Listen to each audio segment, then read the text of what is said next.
Olá, está começando o especial Swap na Rota dos Tigres Asiáticos. Num passeio pela Coreia do Sul e por Singapura, duas potências asiáticas, nós vamos mostrar como Pernambuco também pode se tornar uma potência na indústria naval e do refino de petróleo.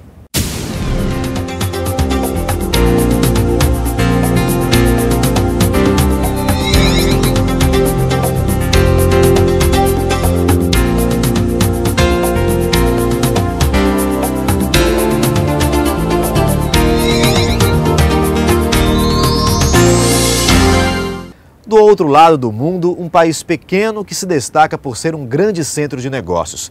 Singapura surgiu a partir de um porto e aproveitou a localização estratégica para sair da miséria e se tornar uma potência, oferecendo qualidade de vida à sua população.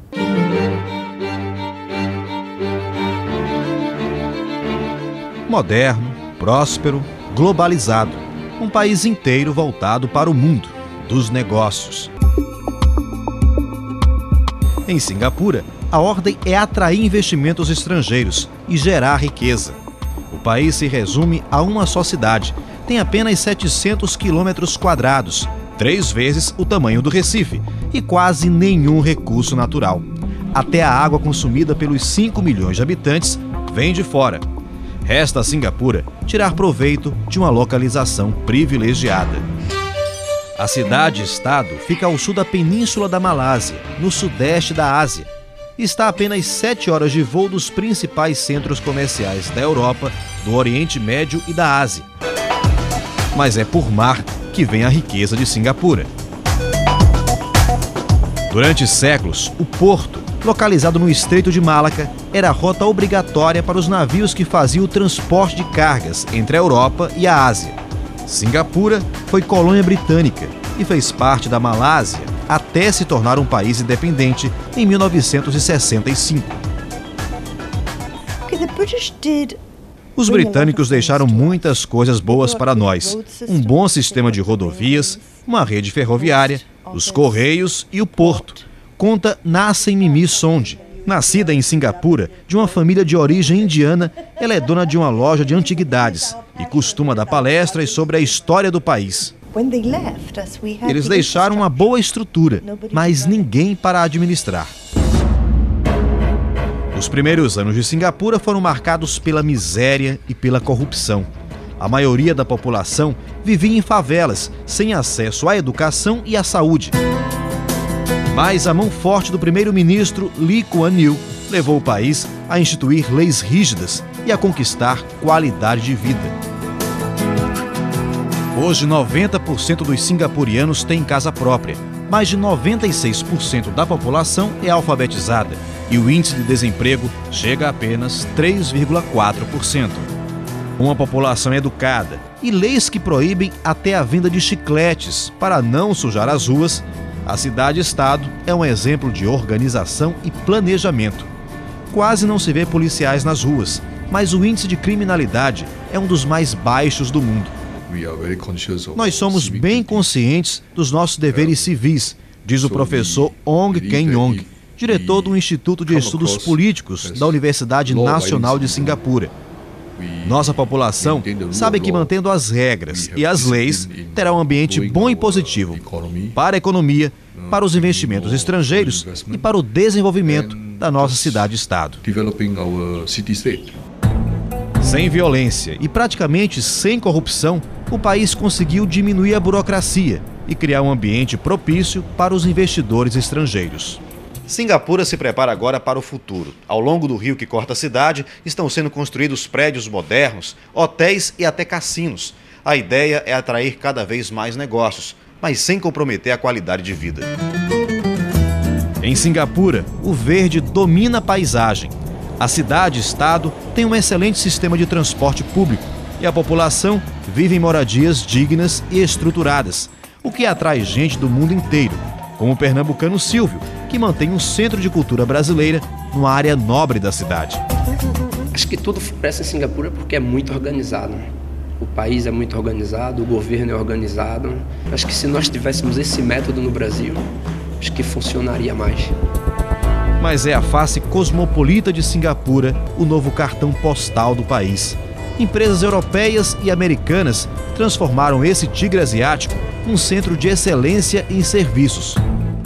Já o porto continua movimentado, gerando oportunidades no vai e vem de cada navio.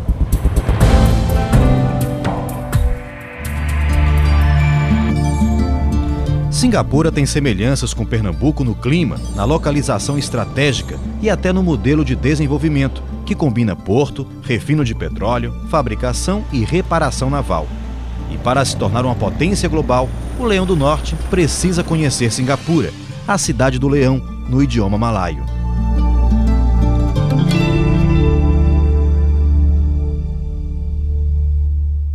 Assim como os tigres asiáticos, Pernambuco também pode ser destaque na indústria naval e do refino de petróleo. Os novos investimentos que chegam ao estado pelo Porto de Suape podem mudar para melhor a vida do pernambucano. Mas essa é uma conquista que exige planejamento e empenho, como fizeram Singapura e Coreia do Sul ao longo dos últimos anos.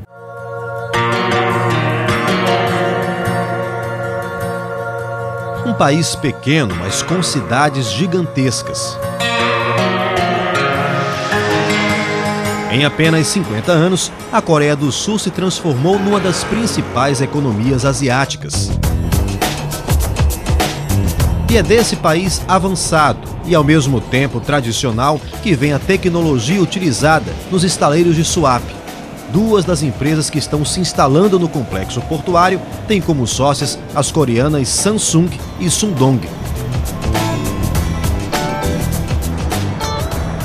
E além de tecnologia, o que mais Pernambuco pode aprender com esse tigre asiático, sempre de olhos tão abertos para o futuro?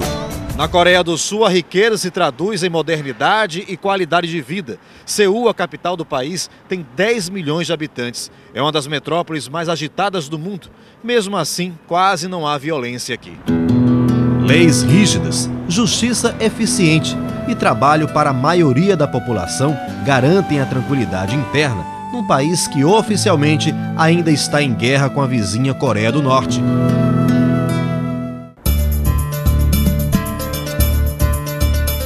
Mas os coreanos têm pressa. Neste vasto canteiro de obras está sendo erguida a cidade do futuro, uma ilha de excelência em serviços, tecnologia e educação. Há 5 anos, nada disso existia. Toda essa região era mar. As ruas e os prédios que a gente vê agora foram construídos sobre um grande aterro e formam uma paisagem que muda a cada dia, numa velocidade impressionante. Grandes empresas coreanas e estrangeiras estão se transferindo para cá, além de moradores e comerciantes. A principal escola da cidade vai servir de modelo para o sistema educacional de todo o país. Esse projeto tem o objetivo de trazer investimentos estrangeiros diretamente para Songdo, uma cidade erguida para atrair empresas de ponta, explica George Nelson, diretor da escola.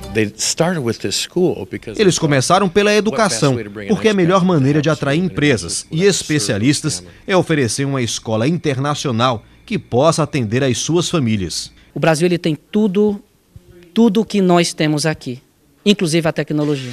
Mas o comodismo, eu acho que leva na parte do aprendizado um atraso que, em consequência, leva a um atraso talvez econômico, um atraso tecnológico. O sistema educacional, e não é só de Pernambuco, é o sistema educacional brasileiro, de certa forma, foi desmontado ao longo desses últimos 20, 25 anos. Ao contrário, por exemplo, desses países onde os sistemas educacionais foram reformulados, inclusive da China, que nos últimos 25 anos de crescimento acelerado, ela fez uma verdadeira revolução educacional. Educação, planejamento e organização também são prioridades em Singapura, onde 3 etnias dividem com uma vasta legião de estrangeiros um território menor que a região metropolitana do Recife. O país tem 4 línguas oficiais: o mandarim, falado pela comunidade chinesa, o tamil, pelos descendentes indianos, o malaio, idioma original de Singapura, e o inglês, usado nas ruas, nas escolas e no trabalho. É uma tarefa árdua, diz o professor Ong Ken-yong, diretor do Instituto de Estudos Políticos da Universidade Nacional de Singapura. Desde a independência, nós temos usado o inglês para nos comunicarmos com as outras comunidades. A língua internacional tem permitido fazer negócios com o resto do mundo. E é por isso que nós estamos tão bem economicamente. E para se manter próspera, Singapura, a cidade do leão, também planeja o futuro. Cada edificação a ser erguida, cada traçado a ser aberto, é estudado em detalhes pelos arquitetos e urbanistas oficiais. Essa maquete dá uma ideia bem precisa de como é feito o planejamento urbano em Singapura. Nessa parte da cidade fica o centro econômico e financeiro. Os prédios coloridos já estão construídos e já estão sendo usados. Esta outra área foi aterrada, tomada ao mar. Os prédios em madeira são apenas uma projeção de como vai ser Singapura nos próximos 10 ou 20 anos. E a transformação já começa a tomar corpo no horizonte do país. Uma evolução agressiva, como o felino, que dá nome a essa nação de tantos povos.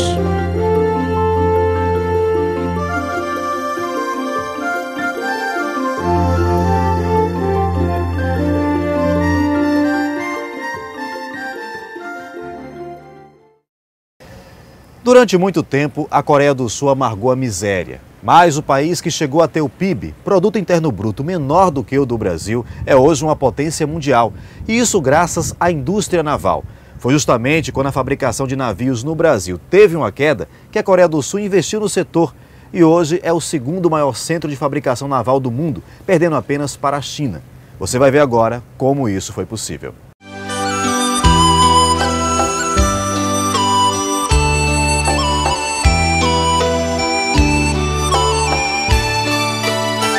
A imagem é de tirar o fôlego.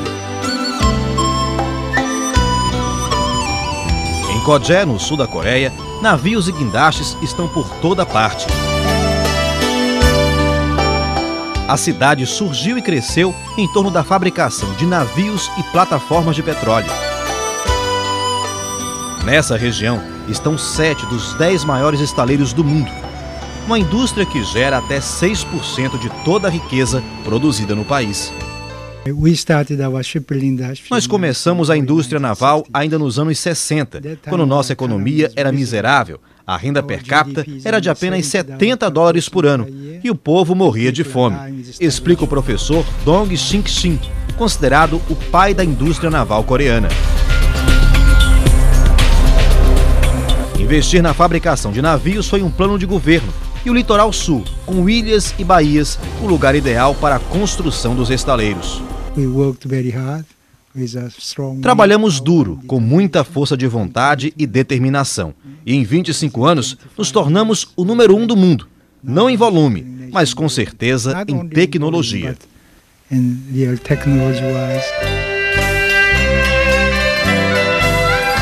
Estradas modernas cortam o país e facilitam o transporte de pessoas e de produtos até a região dos estaleiros.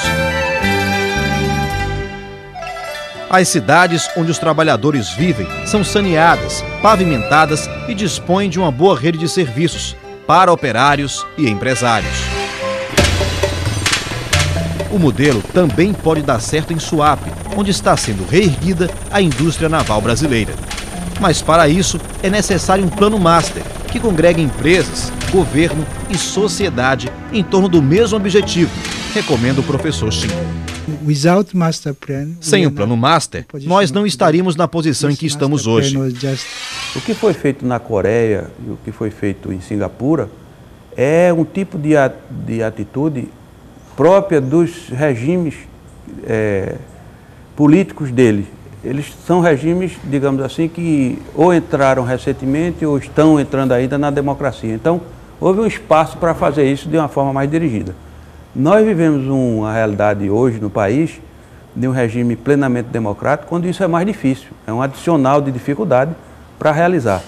De fato, não é fácil fazer, não se fará com rapidez, mas eu acredito que tanto o entendimento do governo quanto da própria sociedade já direcionam no caminho de trabalhar para fazer.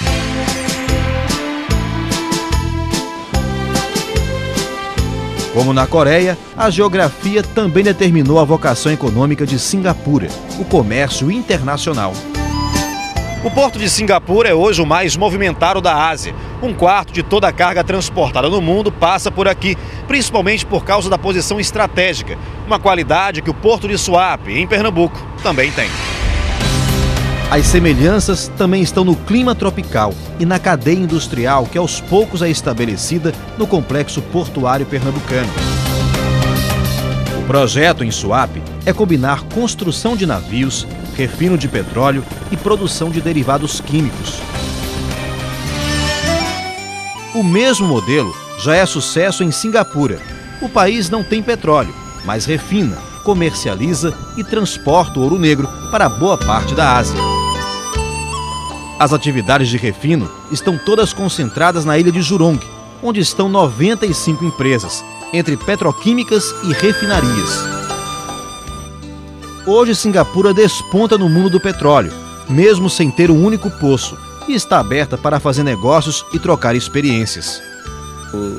Acho que os negócios entre Pernambuco e Singapura podem crescer se houver mais diálogo e visitas mais frequentes, diz o embaixador de Singapura no Brasil, Son Xiao Beng. O embaixador do Brasil em Singapura concorda com o colega e vai além. Pernambuco é uma alternativa excelente para o investimento nessa área, né, portuária ou de estaleiros, ou transformar-se num hub de reparo de navios, como Singapura é.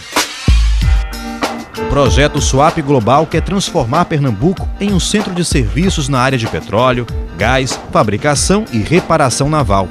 Pela localização estratégica, o complexo industrial tem tudo para ser a oficina das embarcações que navegam entre a África, a Europa e a América do Norte.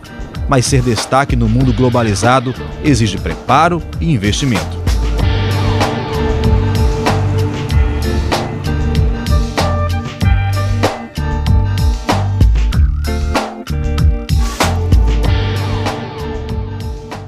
E a retomada da indústria naval no Brasil começa em Pernambuco. Com a experiência repassada pelos coreanos, o estado desponta como um polo de fabricação de navios.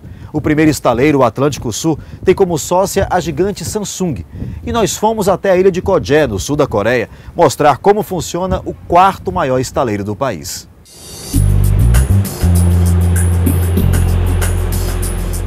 O 4º maior estaleiro da Coreia ocupa boa parte da ilha de Kojé, no sul da Península Coreana. Aqui a marca Samsung está em quase todo lugar. A empresa é a que mais emprega na região. Tem 26 mil funcionários e fabrica em média 65 navios por ano. Tudo com tecnologia própria. O pouco que foi desenvolvido por outras empresas, como o programa de computação para desenho das embarcações, foi adaptado.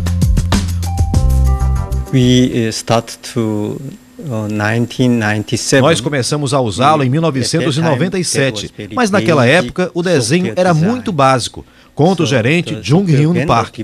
Então desenvolvemos o sistema, fizemos vários pilotos e em 2004 passamos a usá-lo na produção. Neste centro, cada embarcação fabricada pela Samsung ganha uma versão em miniatura.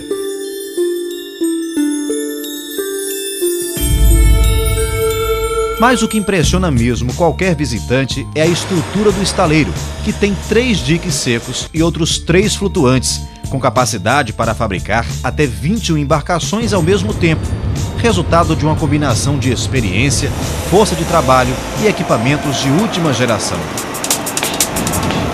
Numa oficina de corte como essa, quase não se vê a presença humana. Os trabalhadores apenas supervisionam e controlam o que as máquinas fazem, com qualidade e precisão. Quem quiser trabalhar aqui tem que treinar muito para conseguir o emprego.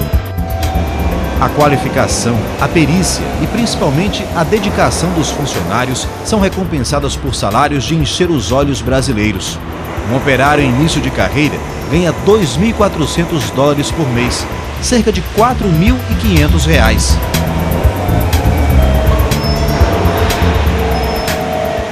A última etapa na construção de um navio, de uma sonda ou de uma plataforma de petróleo se dá aqui, no dique molhado. Esse tem capacidade para construir até 4 embarcações simultaneamente. Depois elas vão para o mar. Aquelas lá atrás já estão quase prontas para serem supervisionadas e entregues aos clientes.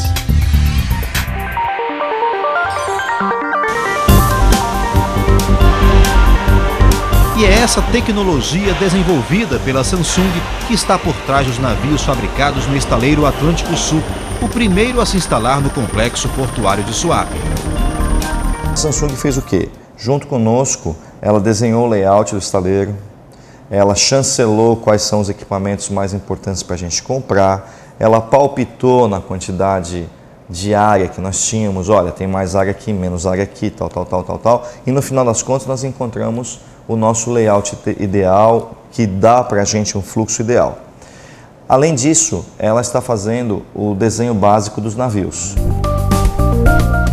O Atlântico Sul começou a operar em agosto de 2008, com um duplo desafio: construir o estaleiro e, ao mesmo tempo, dar início à produção do primeiro navio. O Suemax é um petroleiro com capacidade para transportar pouco mais de 1 milhão de barris. Foi encomendado pela Petrobras, que já assinou a ordem de serviço de mais 21 embarcações. As encomendas da Petrobras são assim um marco para a gente ter dado o início nessa retomada da indústria naval. Nós hoje temos assim robustez para a cada dia melhorar a nossa competitividade e o nosso objetivo estratégico é ser competitivo internacionalmente. Esse navio marca a retomada da indústria naval brasileira. O desenho é coreano, mas a fabricação é nacional e, melhor, com mão de obra de Pernambuco. 98% dos operários são daqui do estado. A maioria veio de cidades próximas a Suape, como Ipojuca e Cabo. Simone trocou o emprego de vendedora em uma loja de biquínis para virar soldadora naval. Ela diz que se encontrou nessa indústria e quer fazer carreira. Eu buscava uma profissão a qual eu me identificasse. E a solda é a profissão a qual eu me identifico. Com a experiência e a tecnologia repassadas pelos coreanos, o primeiro navio pernambucano inaugura um novo perfil da indústria no estado. O objetivo é fazer com que Pernambuco, próximo dos mercados africano, europeu e norte-americano, se torne o principal centro de produção e reparação naval do Hemisfério Sul.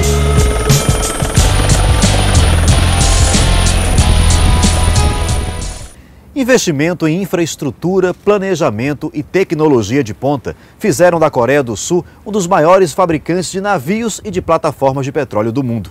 Nesta reportagem, nós vamos mostrar um dos mais modernos estaleiros do país, o da Sundong, parceiro de um outro estaleiro que em breve vai se instalar aqui no Porto de Suape.